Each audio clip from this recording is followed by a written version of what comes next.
Oh yeah, thanks for stopping by. Check out this campsite. Let me give you an update on what has been going on. So I got up this morning and I left that campsite next to Gold Creek. Yeah, a swarm of flies showed up, biting flies. Drove me out of there. So I headed back down to Buena Vista. I'll tell you where I was. I was up near Rainbow Lake. All right, so I've come back down and I'm in a grove of ponderosa pines. Looks like Flagstaff, doesn't it? So this is free, 14-day limit. I think it's called San Isabel National Forest. And on the way up here, I came through just a barren field, almost like a desert. So when I started getting up into higher elevation and the trees started showing up, I knew then I had found a good spot. This is a big campsite. I mean, it's big enough for like 4 travel trailers. It's just really nice. I parked strategically again, facing north. That way these 2 trees here will give me the shade I need in the afternoon. I'm at about 8,700 feet elevation, and it's a little on the warm side. It might be 80 degrees. Cell signal is decent here, but I went ahead and put the Starlink up anyway. I was hoping this was going to be a creek. Well, it probably is in the springtime, but it's dried up right now. This is so much like Flagstaff. Flagstaff has these same little gulches, and they are full of water when the snow melts, and they also fill up in around September when they have all their rains up there. I hear a fighter jet going over. Right over the mountain there. I don't see it, but I hear it. Maybe we'll see it in a minute. Looks like we might have some afternoon storms pop up. That'd be great. I could use a little rain shower. But on the way up into this place, I was thinking I was never going to find a campsite. It was so crowded. And here it is, almost the weekend. Soon as I pulled in, another camper van came in right behind me, and they gave me a scowl. They wanted this site, I guess. But they kept on going up the road. I haven't seen them come back by, so I guess they found something. Good for them.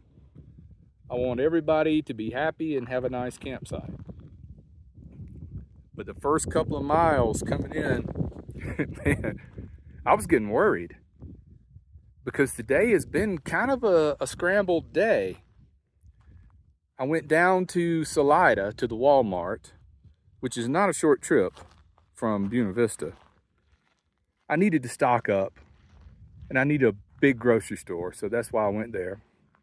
And then I went and scoped out, what's that called? Shavano BLM land. I didn't like it. It's kind of like a desert down there.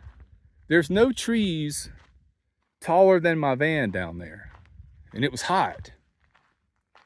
So I had found a campsite, and I pulled in, and I sat there for maybe a half hour and thought, I'm not feeling this place. So that's when I come back up here to Buena Vista. See, that's why you always go with your gut. If you're in a place and you're just not feeling it, and you've got a couple of hours of daylight left where you can go and find something else, I would recommend doing it. Don't just sit there and be miserable. Just think, if I hadn't listened to my gut, I would still be down there and not real happy and baking in the hot sun. So I took a gamble, and it really only took, I would say, a total of another 40 minutes to find this place. Maybe 45. Let's just go with 45. 45 extra minutes that I took the time to explore a little more, and I found a place that I'm going to be happy at for several days. And I've been hanging around this area for a long time. It's got a lot of good options around here. This is my site. And I think I'm gonna stay put here for at least 3 nights. I need to slow down a little bit. I don't think I'll need to put up my tarp awning, because let me tell you what I do when I first pull into a campsite. First thing I do is I check out the tree situation. I want afternoon shade. That's west. So in the afternoon, I'll be getting shade from these trees. In the morning, I'll be getting shade from these trees. So in the middle of the day, I'll do my solar charging. And I have some portable panels that I could put out in the sun just in case the van is shaded too much. But the vast majority of my solar power comes from these 4 panels on the roof. That's 400 watts. But I have another 400 watts of portable panels that I keep in my cargo box. And I only pull those out in case I have to park in a shady spot and I'm just not getting enough solar coming in from the top of the van. Then I'll put out my portable panels out in a sunny spot and charge up my power stations.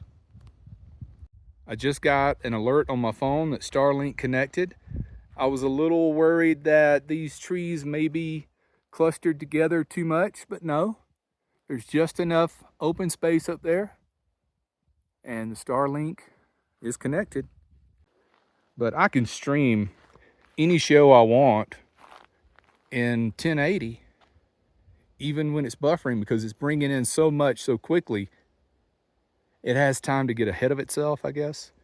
I don't know any better way to explain it, but this is all it takes, is just a little opening. Like right up there. It's really improved over the last year. When I first got Starlink, there was a lot of times that the buffering was just too much to even stream anything. But I guess they got more satellites up now than ever before. I don't know how it works. It doesn't matter. I just know it works. And I paid for it this month, so might as well use it. But anyway, I'm gonna get set up, and it's about lunchtime, time to eat and do some tinkering, and I'll check back in with you later. Thanks for watching. Take care, be well, and smash the bell.